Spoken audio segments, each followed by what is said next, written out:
Барлықтарыңызға сәлем, менің арнама қош келдіңіздер. Бүгінгі менің видеом толық видео деп аталады, яғни сіздердің қойған сұрақтарыңызға жауап беремін. Менің арнамда жаңағы қара қазанды ағарту деген, үй жағдайында ағарту деген видеом бар. Сол видеоға көптеген сұрақтар қалдырыпсыздар. Олардың барлығы және негативті болып келеді, яғни барлық уақытыңызды алып, жаныңызды қинап, неге олай жасадыңыз деген сұрақтар көп. Соларға сіздерге жауап берейін. Менің ешқандай уақытым кеткен жоқ, менің жаным да қиналған жоқ. Мен мысалы оны қалай істедім? Азанда тұрдым, суды қайнатып, жаңағы қоспаларды салып, қазанды салдым. Сосын 4 сағаттан кейін тазарттым. Оған бір 10 минут кеткен шығар қырғанына. Сосын 5 минуты жуғанға кетеді. Барлығы 15 минут, 15 минуттың ішінде тазарып шығарады. Ал сондай мен 4 сағат бойы ол қазанмен әуреге салып жүрген жоқпын. Сол 4 сағатты салып қойдық та, қалған шаруаларыңды істеп жүресің, мысалы. Балалардың тамағын беріп деген сияқты, үй жинап деген сияқты сондайлар жасадым.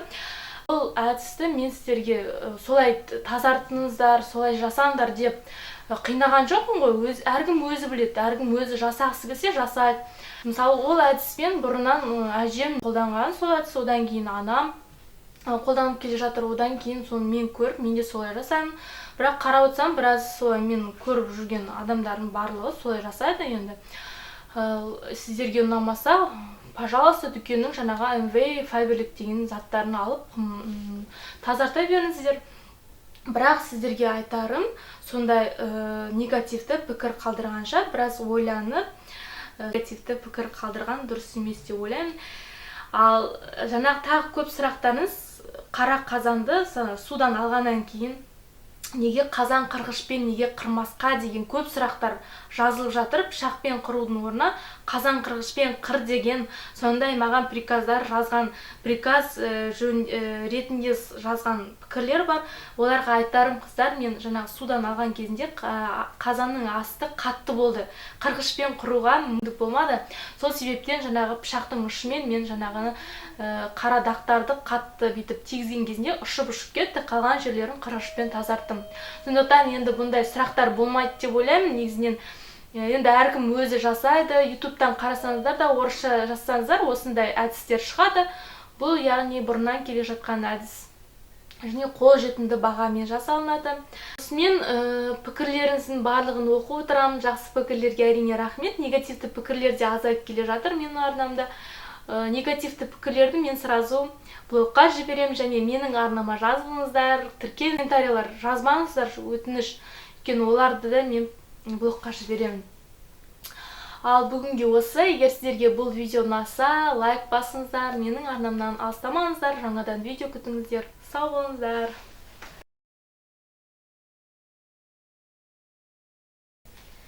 Мен бүгін сіздерге видеомды кішкентай ұлыммен бірге түсіргелі отырмын. Менің балам мінекей Айнұр деген бір нәрсеге түсіп қапты. Жаңағы сұрақтарыңызға жауап беретін болсам, бірінші сұрақтарыңыз ол яғни неге жаныңызды қинап, уақытыңызды соншама кетіріп, лучше 5 минутта кетіретін құралдар бар, солармен кетірмейсіз бе, жаныңызды қинап қажеті не деген сондай сұрақтар болды.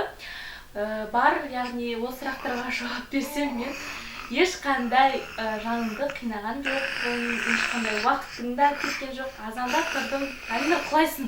Берге? Құлайсың? Камераға не? Камерада не бар екен?